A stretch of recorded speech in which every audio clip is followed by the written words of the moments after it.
All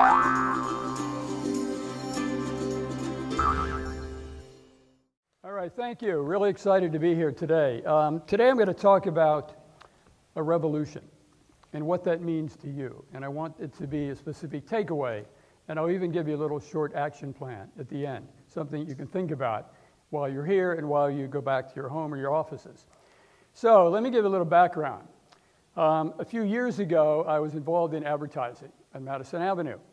I would travel around the world shooting commercials with production crews, and that's pretty cool, pretty good job. I enjoyed that a lot. And I can remember shooting commercials on maybe a back lot of a Hollywood studio.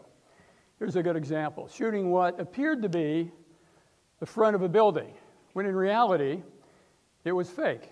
It was a facade. It wasn't real. So as I traveled through my own journey, my own advertising and marketing journey, I came to realize that for the most part, advertising pitches, kind of like this image, were really just pitches. They're really trying to sell me something. They weren't authentic. They weren't believable.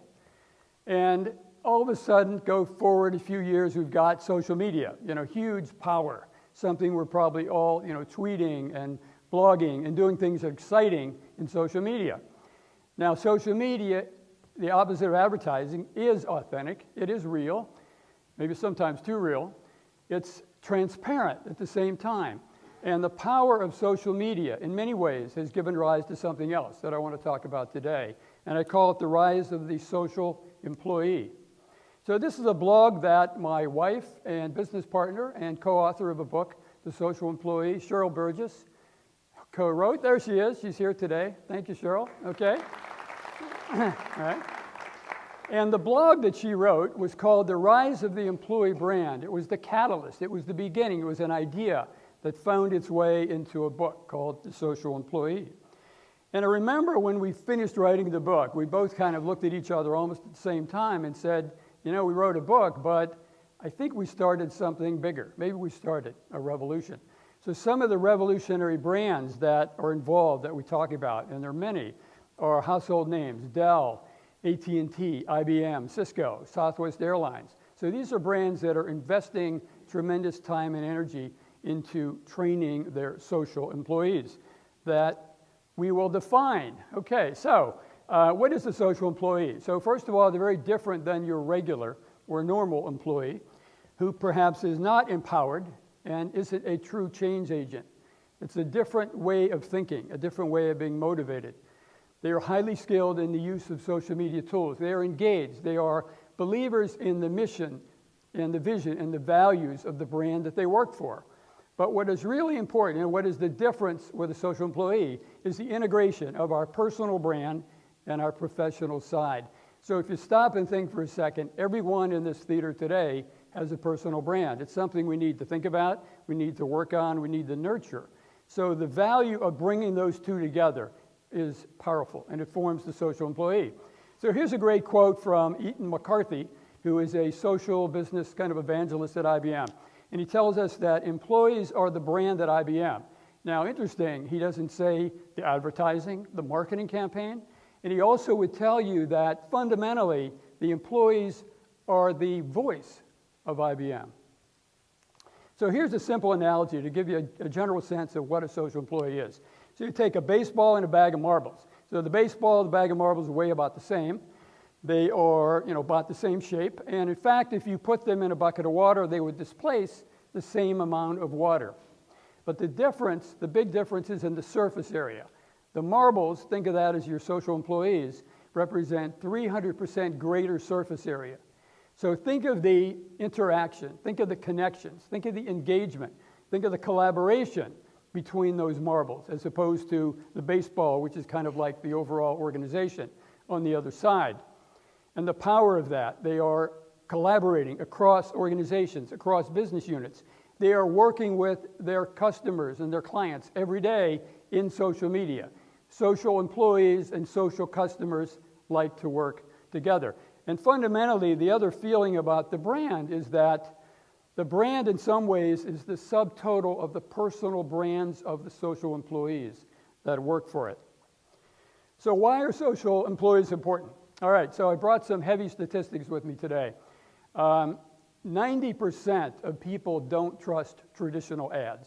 So if you think about that, that's like 9 out of 10 of every row that we would go through in the theater. But in a very positive way, almost 80% trust recommendations. Think of the last time somebody recommended a phone or a car or a software program or whatever. You're getting it from people that you know, people that you respect. And that word of mouth is like 10 times more powerful than traditional ads as well.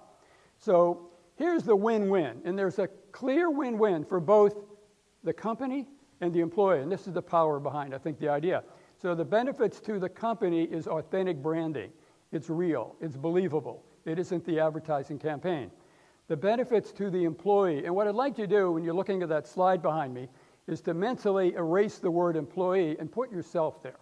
This is really more, this is you. It's not just a title on the slide. So what you're doing is building your personal brand. This is your own portfolio of skills, what you have to offer, right? It's what you're doing on LinkedIn, what you're doing in different, in a digital world. It's who you are. And what that does, it adds up to that last bullet, which I call employability. There's another little statistic that 94% of corporate recruiters will screen candidates in social media before they decide who they're going to interview.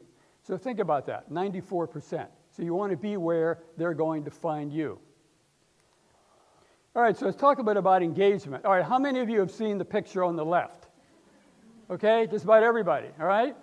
Ellen DeGeneres, the Oscars. All right, so when you look at that, first of all, you talk about engagement and what I call social currency. That basically, with that photo, she's the ambassador for her personal brand. She's the ambassador for the Oscars brand, and even the ambassador for the brand of phone that was used to take the photograph, which was the Samsung. So now, since we're all not, mega celebrities, I don't think most of us are, certainly not me, like Ellen DeGeneres, what about the personal side? Let's say you had a cause, something important to you that you wanted to do. Let's say you wanted to organize maybe a 5K run for breast cancer. So you're able to cash into some of your social currency. You can tap into your network, your personal network, your professional network, and you can pull the whole thing together and you can make it happen. So you are leveraging social currency that you have built. All right, so another question for the audience. So how many of you are hockey fans? Okay, there's a few. Okay, now, even if you're not a hockey fan, you know generally that the team that shoots the most goals, the most attempts on the goal, called shots on goal, basically ultimately should win. Well, Wayne Gretzky tells us that you actually miss 100% of the shots that you never take. So think about that. What does that mean relative to being innovative, to thinking differently, that famous phrase from the Apple campaign that made that company come to life a number of years ago and where they are today. Thinking different, innovative, creativity, all these things come together. So what I want to do in the next slide is to give you kind of a short 4-step action plan for how you could implement some of these things, and to hopefully give you a little catchy name with it so it'll kind of be memorable when you leave here. All right, so basically I'm asking you to take a leap. So this great photo of the young boy diving into, face first into these freshly raked leaves, right? He's anticipating, hitting those leaves, and there's no fear. He's just going to go for it. So the first step is listening, and this is really involved within an organization, within a company, listening to their employees, talking to them, getting feedback. That's a novel idea, isn't it? Getting their input on different tools, different opportunities, working together, finding the right maybe social tools that work for them. There's a company in Utah named Domo that prides themselves on hiring social employees, and they refer to the people they hire as Domo sapiens. In fact, they even have a hashtag Domo sapiens, and that's how they talk to each other. Education is about social media policy. Developing the policy so the employee knows what the guidelines are, what the rules are, kind of where the boundaries are. Adobe has a terrific name for their social policy. They call it guardrails. So think about that, the implications of what that means. No hard and fast rules other than where you are, where you sit. You want to be an engaged employee. Activation is really about getting them turned on. It's looking at education, and maybe it's helping to, writing if you're going to be doing blogging, or building out your network, or what are the right tools. But it's doing it within your comfort zone. It's never dictating you're going to do this or do that. It's very participatory with the employee, with the social employee. So this to me culminates in play. To me represents the combination of you've built your personal brand. That's powerful in the marketplace. And your personal brand and your professional self. And it's bringing them together in a very positive way. And it's the realization that whether a company has 1 employee or 4 employees or 400,000, in the case of an IBM, the same basic thoughts, the basic process really kind of applies. So there's an old expression that works here. Look before you leap. So when you think about that, there are certain employees that will dive right in, right? Sounds good to me, I'm going to go for it, right? Got the right policies, and I'm going to participate. And they're going to do that. Others may sort of, hesitate, and kind of want to learn more. But that's not bad because they're curious. And curiosity leads to wanting to then dive in, wanting to take the leap. So I think the opportunity today is thinking about the social employee and what that means to business and how business is done. And I like to think that in many ways, the social employee is about the future of business.